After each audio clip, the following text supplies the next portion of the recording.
Many people visit the pawn shop in search of old items for sale, so it was no surprise when store owner Victor saw Tommy with a book in his hand. What was unexpected was the size of the book. So Victor immediately informed the young man that he should not possess the item, but his reaction was unexpected. Tommy was captivated by the book and knew that it was something special. He decided to visit the pawn shop to investigate further, but had no idea that the item would be so large. When the expert explained the contents of the book to Tommy, his eyes widened in astonishment, that he was speechless.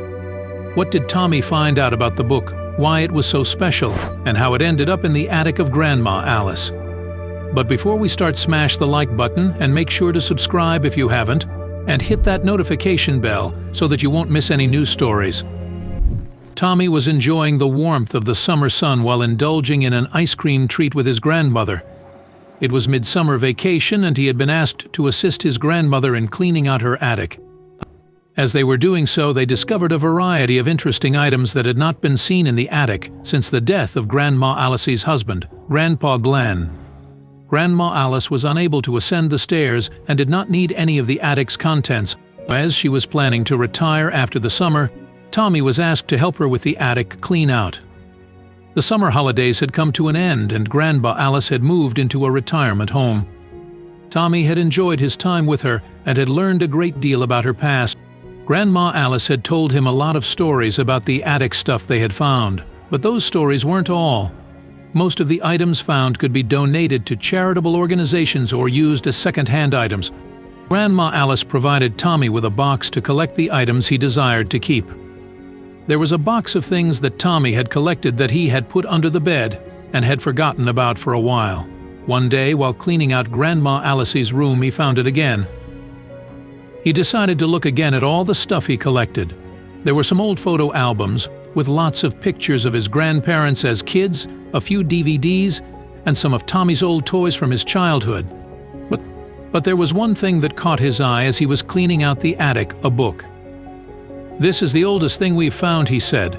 "I'll take a look at it." As soon as he saw it, he was hooked up to a dusty drawer and ready to go. He had never seen anything like it before. Unfortunately, the ink had worn off, so he couldn't read any of the words on the pages. He could still make out some of the illustrations, but he wasn't sure what they meant. He asked his grandma about the book, but she didn't have much to say.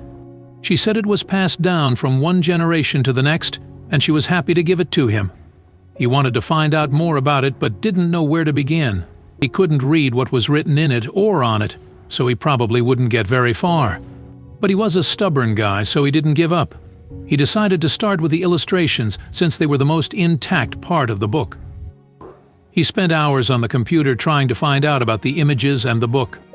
Unfortunately, the illustrations weren't very clear. He was slowly becoming desperate when suddenly he found something. Tommy was taken aback by the article he was reading. He could not believe his eyes. Was he dreaming? He took a closer look at the image on his computer monitor and compared it with the book. There was no question in his mind that it was real. Why could this be happening? Still, he could not be sure. He needed to confirm that the book was what he believed it to be, and he knew exactly where to go. He carefully put the book into a bag and jumped on his bicycle to run across town. After a few minutes, he arrived at the pawn shop and was greeted by the proprietor, Victor. Tommy informed him of the item he had brought.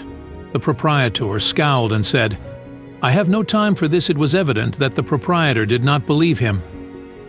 Tommy was starting to doubt himself. It wasn't crazy that the guy didn't trust him, but he didn't think he could trust himself either.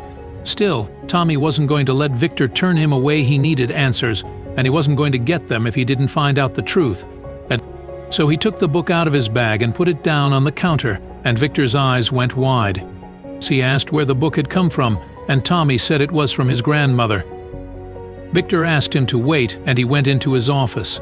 He heard someone talking on the phone, and he said, "Yes, I am serious.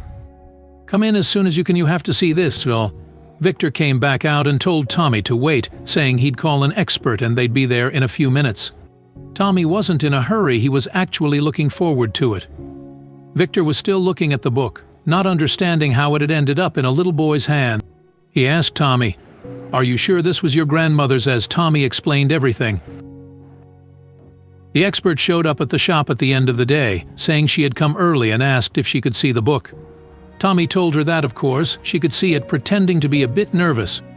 Victor and Tommy watched her while she waited in the shop. She was looking at the book with a very serious expression on her face, and they couldn't quite make sense of what she was saying. At last, she turned around and said, "You shouldn't have this book." It was only then that Tommy understood how special it was.